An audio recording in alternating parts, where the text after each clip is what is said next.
Quel est cet animal sauvage? Il ressemble à une poule. Il vit en montagne. Le mâle a un plumage noir, une queue en forme de lyre. La femelle est plus petite et plus discrète. Et oui, il s'agit du tétralyre, un animal emblématique des Alpes.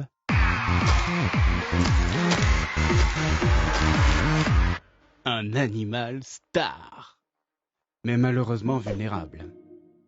Nous, les humains, en étant attentifs à la nature, nous pouvons agir. Voyons cela avec les sports de montagne. En hiver, pour commencer, en ski de randonnée, par exemple. Quel plaisir, non? De skier aux abords des forêts. Tout est si beau, si calme. Mais nous ne sommes pas seuls dans la montagne!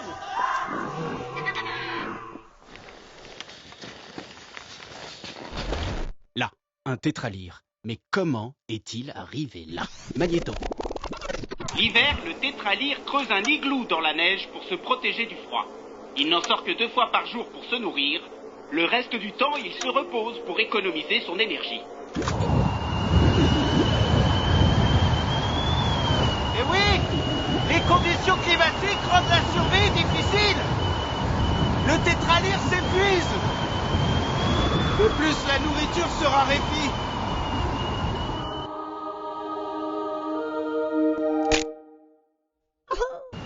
Il doit absolument économiser son énergie.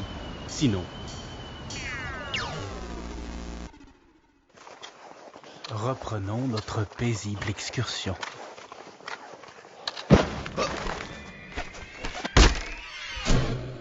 Vous avez vu? Le tétralyre a paniqué. Il va passer la journée dehors à s'affaiblir hors de son igloo. D'ailleurs, plus il sera dérangé, plus il s'affaiblira. Il s'exposera alors aux maladies, aux parasites et aux prédateurs.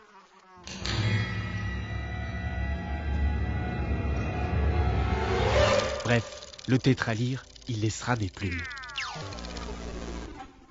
Pour éviter ça, en montée, à l'approche des forêts, utilisons les traces déjà existantes. Près des forêts, à la descente, ne multiplions pas les traces. Des zones de quiétude pour le tétra sont parfois matérialisées, il suffit alors de les contourner. Dans les grands espaces dégagés, comme les alpages, nous pouvons nous faire plaisir. Raquettes, ski de piste, même combat.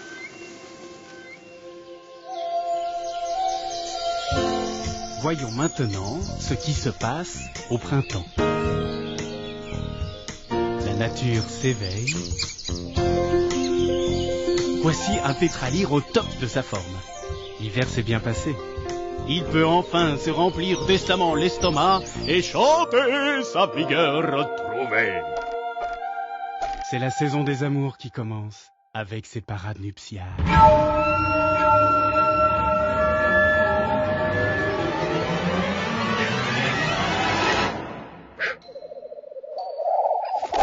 Ce programme comporte des scènes pouvant heurter la sensibilité du jeune public.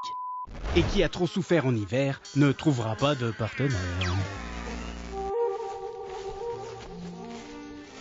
Quelques semaines plus tard, la poule couve ses œufs, cachés dans les bosquets, invisibles des randonneurs. Et de fin mai à début août, c'est la période sensible. Nos promenades à proximité des nids peuvent facilement créer un mouvement de panique. Plus du monde passe, plus les risques d'abandon du nid sont importants, et sans eux, difficile de perpétuer l'espèce. Et les chiens, même petits et gentils, sont perçus comme une menace. Il y a déjà assez de prédateurs dans la nature.